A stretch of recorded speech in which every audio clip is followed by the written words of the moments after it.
नमस्कार विद्यार्थी मित्रांनो, मी श्याम सर पुन्हा एकदा आपल्या सगळ्यांचं आजच्या व्हिडिओमध्ये मी सहर्ष स्वागत करतो। विद्यार्थी मित्रांनो, आपण जे व्हिडिओज बनवत आहोत या व्हिडिओच्या माध्यमातून विद्यार्थ्यांच्या रीडिंग स्किलमध्ये, रायटिंग स्किलमध्ये आणि स्पीकिंग स्किलमध्ये इम्प्रूव्हमेंट व्हावी, हाच आपला हे व्हिडिओ बनवण्यामागचा एक उद्देश आहे आणि यासाठीच आपण ही एक सिरीज बनवलेली आहे। नक्कीच या सिरीजच्या माध्यमातून विद्यार्थ्यांच्या रीडिंग स्किल, रायटिंग स्किल आणि स्पीकिंग स्किलमध्ये इम्प्रूव्हमेंट झालेली असेल असा मला विश्वास आहे। तर विद्यार्थी मित्रांनो, आजचा जो व्हिडिओ आहे हा व्हिडिओ सुरू करण्यापूर्वी एक गुड थॉट मी या ठिकाणी बोर्डवरती लिहितो आणि आजचा व्हिडिओ आपण या गुड थॉटच्या मदतीने सुरू करणार आहोत, राईट। तर थॉट आहे, perfect practice makes man perfect. Perfect practice makes man perfect याचा अर्थ जर आपण पाहिला मित्रांनो, तर हा अर्थ आहे योग्य सरावानेच व्यक्ती परिपूर्ण बनतो, राईट। म्हणजे कोणत्याही गोष्टीमध्ये जर आपल्याला परफेक्ट बनायचं असेल तर त्यासाठी आवश्यक आहे आपल्याला प्रॅक्टिस, आणि फक्त प्रॅक्टिस नाही तर आपल्याला ती प्रॅक्टिस कशा पद्धतीने करायची, परफेक्ट प्रॅक्टिस, तेव्हाच कुठं आपण त्या गोष्टीमध्ये परफेक्ट बनू, राईट। तर आपल्याला सुद्धा प्रॅक्टिस करायची आहे, परफेक्ट प्रॅक्टिस, बट कशाची परफेक्ट प्रॅक्टिस करायची आहे, रीडिंगची। जेवढी आपण रीडिंगची प्रॅक्टिस करणार तेवढं आपलं परफेक्शन रीडिंगमध्ये येणार, आणि डेफिनेटली जर आपण भरपूर प्रॅक्टिस कराल तर नक्कीच आपली जी इंग्लिश रीडिंग आहे ते इम्प्रूव्ह झालेली असेल, राईट। तर मागच्या व्हिडिओजमध्ये आपण 2 अक्षरी शब्द कसे लिहिणार आणि कसे वाचणार, 3 अक्षरी शब्द कसे लिहिणार आणि कसे वाचणार, 4 अक्षरी शब्द कसे लिहिणार आणि कसे वाचणार हे बघितलं होतं, किंवा एखाद्या शब्दाचं लॉंग स्पेलिंग जरी असेल तर लॉंग स्पेलिंगसुद्धा आपण कशा पद्धतीने लिहिणार आणि कशा पद्धतीने वाचणार ते बघितलं होतं, राईट। जर आपण आमचे ते जुने व्हिडिओज पाहिले नसतील तर मी डिस्क्रिप्शन आणि आय बटनवरती लिंक दिलेली आहे, ते व्हिडिओज आपण बघू शकता, राईट। आणि आजचा व्हिडिओसुद्धा आपण कशा पद्धतीने हे स्पेलिंग तयार करणार आणि कशा पद्धतीने ते लिहिणार आणि कशा पद्धतीने वाचणार याबद्दल आहे। तर बघा मित्रांनो, there are 26 letters in English, आणि हे जे 26 लेटर्स आहेत हे परत 2 ग्रुपमध्ये डिवाइड आहेत, ग्रुप 1 21 आणि ग्रुप 2 5, राईट। तर हे जे 5 आहेत हे आहेत वॉवेल्स, याला आपण काय म्हणणार, वॉवेल्स, आणि हे जे 21 आहेत याला आपण म्हणणार कॉन्सोनंट्स, राईट। तर इंग्लिशमध्ये 5 वॉवेल्स आहेत आणि उरलेले जे आहेत 21 ते आहेत कॉन्सोनंट्स। तर आता हे जे 5 वॉवेल्स कोणते आहेत, तर ए, ई, आय, ओ आणि यू, हे जे 5 वॉवेल्स आहेत आणि उरलेले जे लेटर्स आहेत त्यांना आपण म्हणणार consonants. So there are 21 consonants in English. तर ते कोणते आहेत तर ते आपण बघूयात, B, C, D, F, G, H, J, K, L, M, N, P, Q, R, S, T, V, W, X, Y आणि झेड। तर हे जे 21 लेटर्स आहेत यांना आपण म्हणणार कॉन्सोनंट्स, आणि हे जे उरलेले आहेत यांना आपण म्हणतो वॉवेल्स। तर इंग्रजीमध्ये कोणताही शब्द जर आपल्याला फॉर्म करायचा असेल तर शब्द फॉर्म करण्यासाठी आपल्याला कॉन्सोनंट आणि वॉवेल दोघांना एकत्रित करावं लागते, आणि दोन्ही शब्द एकत्रित केल्यानंतरच मग आपण 2 अक्षरी शब्द, 3 अक्षरी शब्द, 4 अक्षरी शब्द किंवा एखाद्या शब्दाचं लॉंग स्पेलिंग जरी असेल तरी आपण ते स्पेलिंग तयार करू शकतो, राईट। तर we need consonant and vowels to form a word. तर या पद्धतीने आता आपण शब्द कशा पद्धतीने तयार करणार, ते शब्द कशा पद्धतीने लिहायचेत आणि ते शब्द कशा पद्धतीने वाचायचेत ती माहिती बघणार आहोत, राईट। तर मागच्या व्हिडिओमध्ये आपण जे कव्हर केलं होतं की आपण ए वॉवेलच्या मदतीनं, ई वॉवेलच्या मदतीनं आणि आय वॉवेलच्या मदतीने कशा पद्धतीने शब्द बनवणार आणि ते शब्द कशा पद्धतीने वाचणार ते बघितलं होतं। जर आपण हे व्हिडिओज पाहिले नसतील तर मी डिस्क्रिप्शन बॉक्स आणि आय बटनवरती त्याची लिंक दिलेली आहे, ते व्हिडिओज आपण पाहू शकता. आजच्या व्हिडिओमध्ये आपण जे टॉपिक्स कव्हर करणार आहोत की ओ या वॉवेलच्या मदतीने आपण कशा पद्धतीने शब्द तयार करणार आणि कशा पद्धतीने ते शब्द वाचणार. राईट. तर सर्वात आधी हे जे कॉन्सनंट्स आणि वॉवेल्स मी या ठिकाणी लिहिलेत, तर या कॉन्सनंट आणि वॉवेलचे जे काही फोनिक साऊंड आहेत ते आधी आपल्याला माहिती पाहिजेत.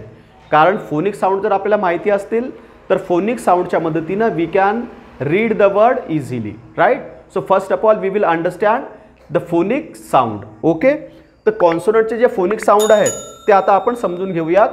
हा आपण याला बी म्हणतो, पण याचा जो फोनिक साऊंड आहे तो आहे ब. Right.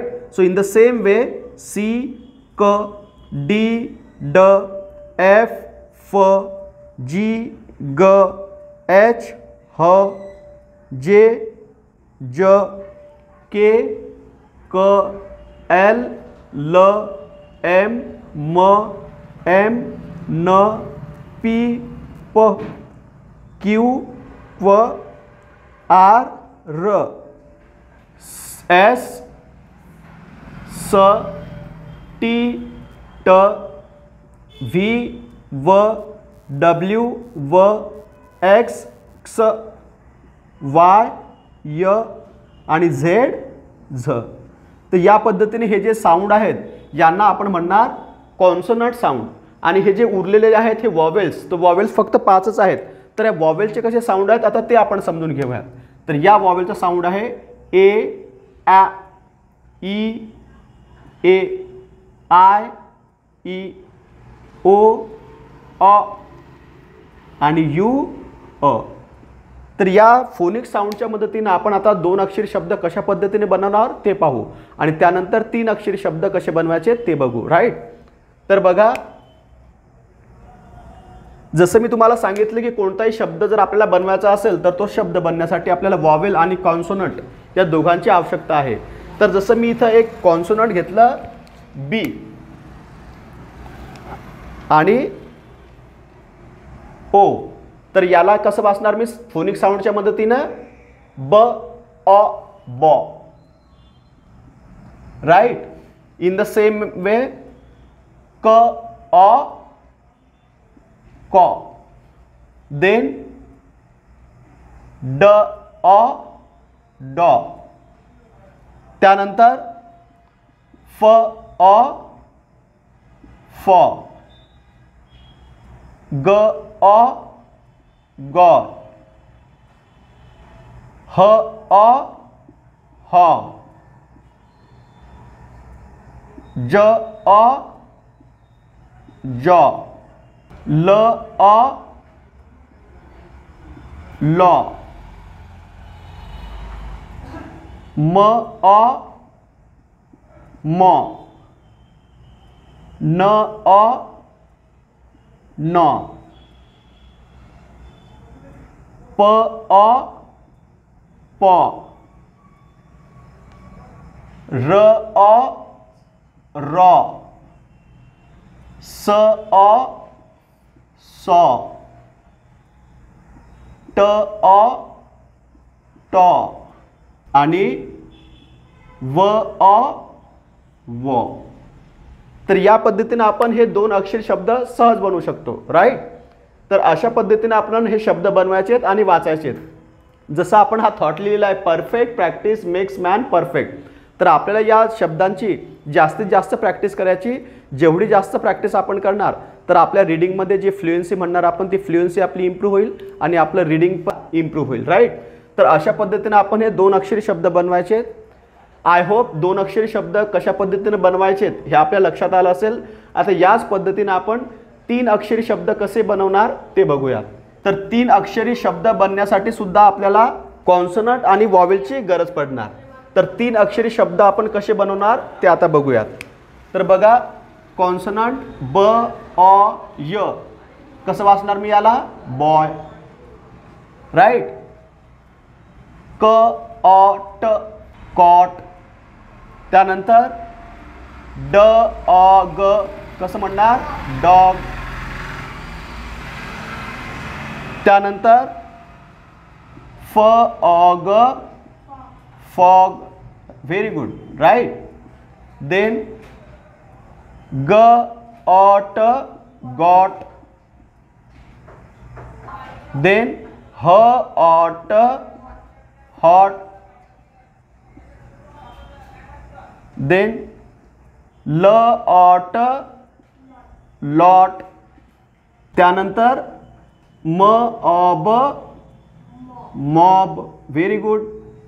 Then knob knob, then pot pot, then rob rob, sob sob. तर या पद्धतीने आपण हे जे 3 अक्षरी शब्द आहेत ते इझिली लिहू सुद्धा शकतो आणि वाचू सुद्धा शकतो, राईट. तर आय होप 2 अक्षरी शब्द आणि 3 अक्षरी शब्द कशा पद्धतीने आपण लिहिणार आणि कशा पद्धतीने वाचणार ही कन्सेप्ट आपल्या लक्षात आली असेल.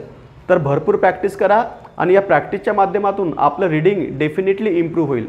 जर हा व्हिडिओ तुम्हाला आवडला तर व्हिडिओला लाईक करा, आमच्या चॅनलला सबस्क्राईब करा आणि हा व्हिडिओ जास्तीत जास्त विद्यार्थ्यांपर्यंत, जास्तीत जास्त पालकांपर्यंत शेअर करायला सुद्धा विसरू नका. तर आजच्या व्हिडिओमध्ये एवढंच. बाकीची माहिती पुढच्या व्हिडिओमध्ये. तोपर्यंत आपण इथे थांबूया. धन्यवाद.